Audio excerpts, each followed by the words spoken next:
नमस्कार, अरुणाचल समाचार में आपका स्वागत है। मैं हूं मॉर्गन बागरा। आइए बुलेटिन में सबसे पहले देखते हैं मुख्य समाचार।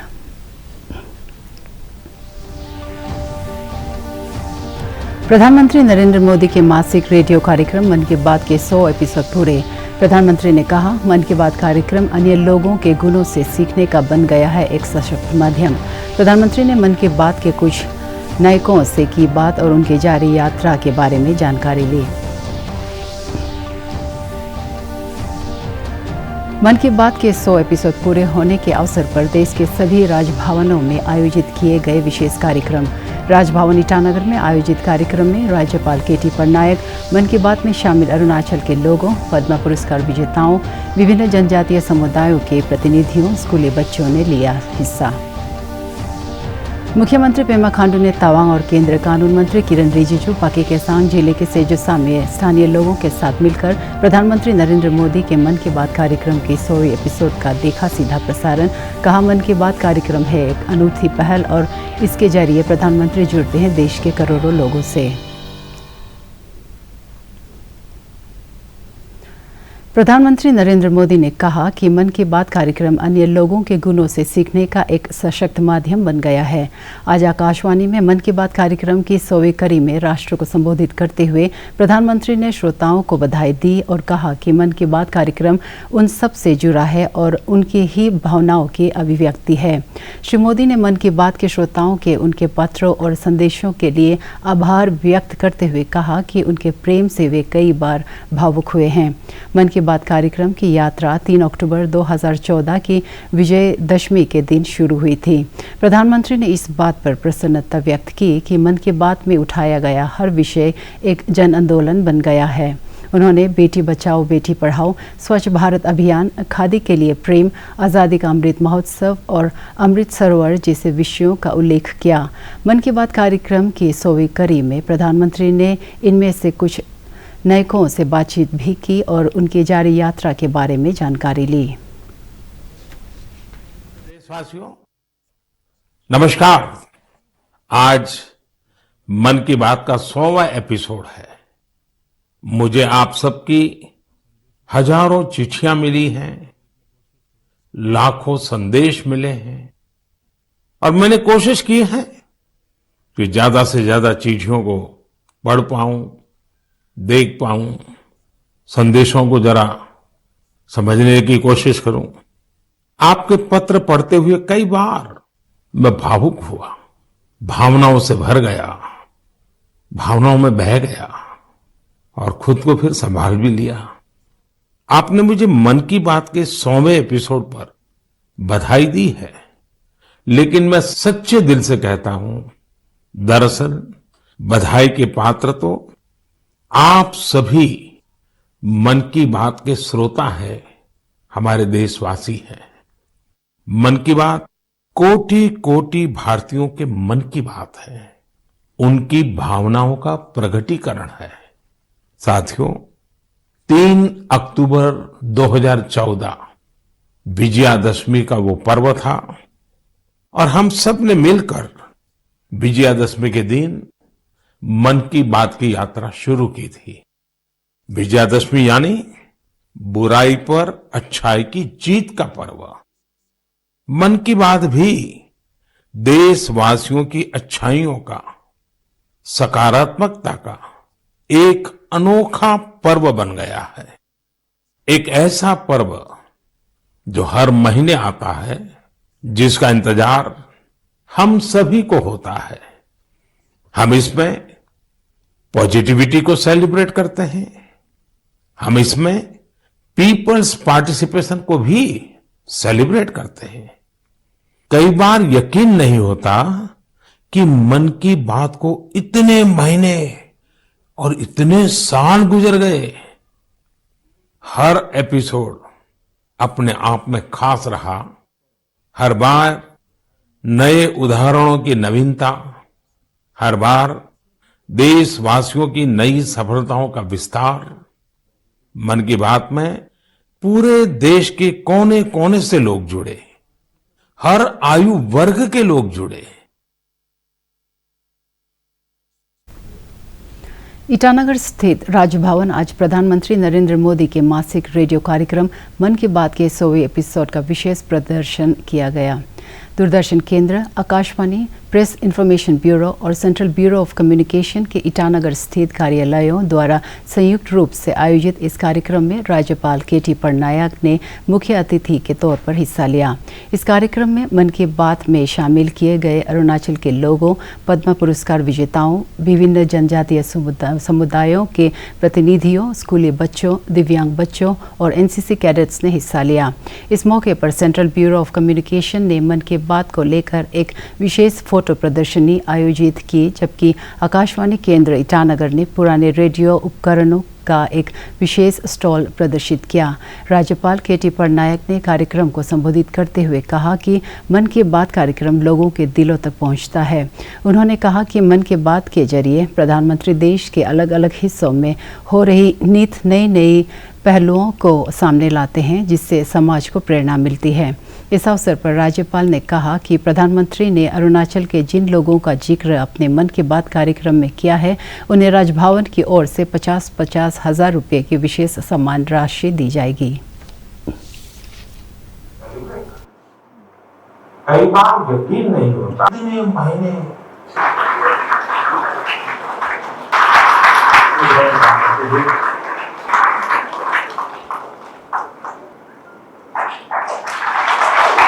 हमारा सौभाग्य है कि मन की बात जो है वो एक ऐसी कसौटी भरी जो है पहल है जो प्रधानमंत्री जी ने की है, जो अपने आप में यूनिक। मैं नहीं जानता हूँ कि किसी और देश में इस स्तर के ऊपर प्रधानमंत्री का अपने देशवासियों के साथ संबंध जुड़ा। और ये सिर्फ संबंध जुड़ने की बात नहीं है, लेकिन जिन बातों का वो जिक्र करते हैं वो वास्तव में आपसे, हमसे, सभी देशवासियों से जुड़े हुए हैं। और जो भी हमारी तकलीफें हैं, हमारी सुझाव हैं, हमारे आविष्कार हैं, हमारे देश के प्रति, अपने इलाके के प्रति जो मेहनत है, उसका उल्लेख जो हम उनसे करते हैं, उसके ऊपर वो टिप्पणी करते हैं और देशवासियों को एक अच्छा मैसेज देते हैं। 3 अक्टूबर 2014 में ये सिलसिला शुरू हुआ और आज आपने प्रधानमंत्री जी को मन की बात की 100वीं कड़ी के जरिए उनकी बातें सुनी। मैं ये कहना चाहता हूँ कि भारत एक प्राचीनतम देश है, जो सबसे बड़ा और सबसे पुराना प्रजातंत्र है। आज दुनिया में हमारी पहचान है एक जिम्मेवार प्रजातंत्र के तौर पर। और प्रजातंत्र का मतलब है कि सभी देशवासी अपने देश के कार्य में जुटे हैं और भागीदार हैं। हमारे देश की दूसरी खूबी है अभिन्नता। यहाँ अलग अलग जातियां हैं, धर्म है, वर्ण है, भाषाएं हैं, रीति रिवाज हैं, पहनाव है, लेकिन उसके बावजूद भी हमारे को अनेकता में एकता का प्रतीक माना जाता है। ये बहुत बड़ी बात है और इसका उदाहरण बाहर देशों में भी दिया जाता है। मुख्यमंत्री पेमा खांडू ने आज तवांग में स्थानीय लोगों के साथ मिलकर प्रधानमंत्री नरेंद्र मोदी के मन की बात कार्यक्रम के 100वें एपिसोड का सीधा प्रसारण देखा। इस अवसर पर उन्होंने एक संवाददाता सम्मेलन भी किया और कहा कि मन की बात कार्यक्रम के जरिए प्रधानमंत्री देश के अलग अलग स्थानों पर हो रही पहलों और लोगों की उपलब्धियों पर चर्चा करते हैं। मुख्यमंत्री ने कहा कि प्रधानमंत्री ने कई बार अरुणाचल के लोगों की उपलब्धियों की चर्चा मन की बात कार्यक्रम में की है। हम देशवासियों को भी पता नहीं चलता है, तो मन की बात के जरिए से माननीय प्रधानमंत्री जी ने उन सब कार्यों को अपने रेडियो के माध्यम से देश की जनता का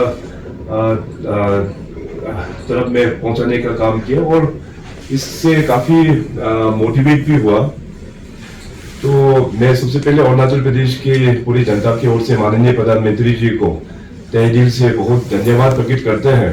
आज उनका 100 एपिसोड, आज सेंचुरी, एक ढंग से हम लोग सेंचुरी बोलना पड़ेगा, 100 एपिसोड आज हम लोग विटनेस करेंगे।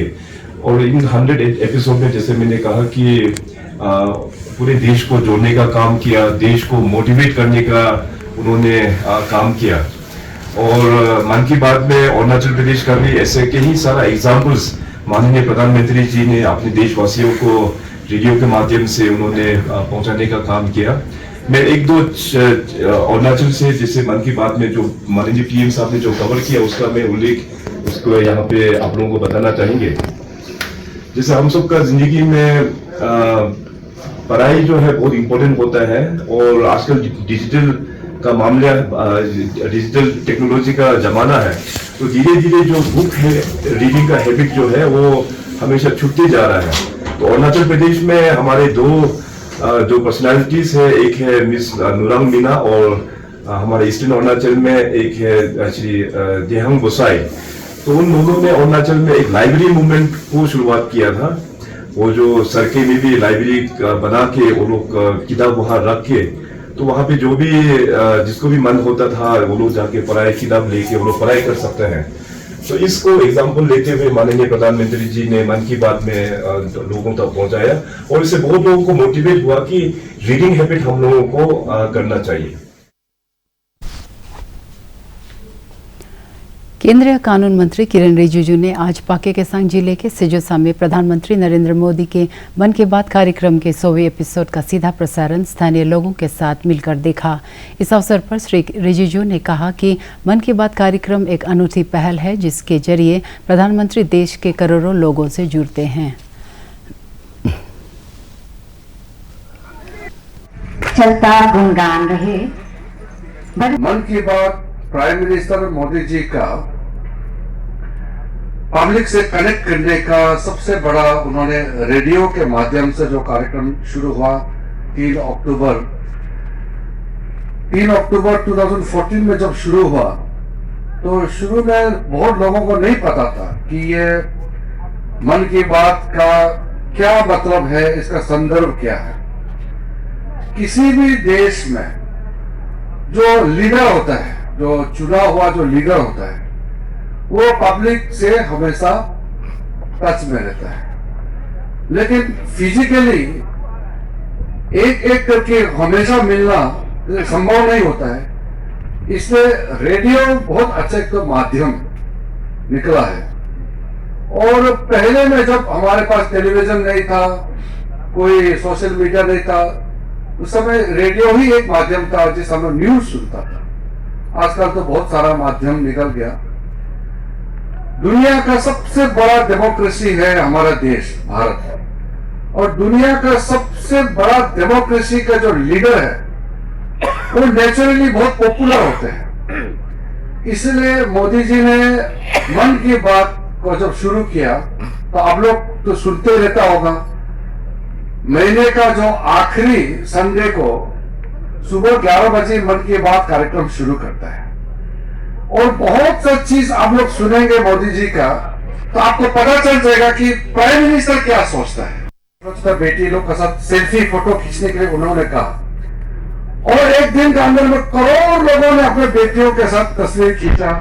और प्राइम मिनिस्टर साहब का जो ऐप होता है, नामो ऐप, वहां शेयर करता है, फिर वो दुनिया फोटो को देखता है। इस तरीके से सोशल अवेयरनेस, कई अच्छा चीजें प्राइम मिनिस्टर ने किया। नामसाई में शनिवार को आयोजित किंगफिशर मिस अरुणाचल 2023 प्रतियोगिता में मिस अरुणाचल का खिताब नादेक नाबुम ने जीता, जबकि Rachel Aran first runner up और ईवी खेना सेकेंड रनर अप रही। इस अवसर पर उप मुख्यमंत्री चौना मेन सहित कई गणमान्य व्यक्ति मौजूद थे। श्री मेन ने कहा कि सरकार महिला सशक्तिकरण के लिए सभी क्षेत्रों में उन्हें समान अवसर उपलब्ध कराने पर जोर दे रही है।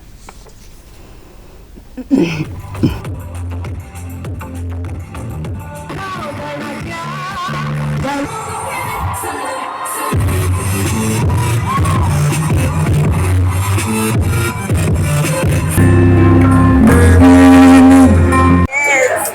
ज़्यादा ही बड़ा सफर था।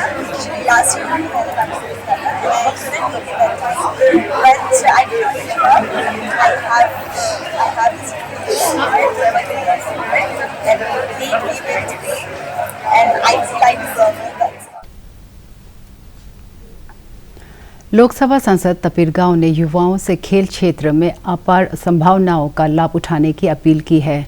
ईस्ट सियांग के रुकसिन बैडमिंटन क्लब द्वारा men's double non ranking badminton प्रतियोगिता के उदाहरण सत्र को संबोधित करते हुए उन्होंने कहा कि केंद्र और राज्य सरकार द्वारा खेल क्षेत्र में प्राथमिकता के आधार पर सुविधाओं के विकास का सकारात्मक असर राष्ट्रीय और अंतर्राष्ट्रीय स्तर पर आयोजित प्रतियोगिताओं में देखने को मिल रहा है। उन्होंने कहा कि विलेज लेवल पर कम उम्र के प्रतिभाशाली खिलाड़ियों की पहचान और खेलो इंडिया कार्यक्रम के तहत उनके प्रशिक्षण से लेकर आहर तक व्यवस्था सरकार द्वारा किए जाने से युवाओं को इस क्षेत्र में आने के लिए प्रोत्साहन मिल रहा है। यहाँ जितना युवा है, युवाओं को हम कैसे मेन स्ट्रीम में गाइड करें, समाज में कैसे डिसिप्लिन में लाए, ये एक बहुत बड़ा इम्पोर्टेंट है। और आज के दुनिया में ड्रग्स एब्यूज बहुत होता है, तो युवाओं को हम एंगेज नहीं करेंगे, ये एक बहुत बड़ा एक मैकेनिज्म है कि यूथ को हम एंगेज करेंगे। केवल ड्रग्स एंटी ड्रग्स के लिए बैडमिंटन खेलेंगे या फुटबॉल खेलेंगे, कोई भी गेम खेलेंगे, वो नहीं है। समाज में डिसिप्लिन लाने के लिए भी गेम्स एंड स्पोर्ट जरूरी है।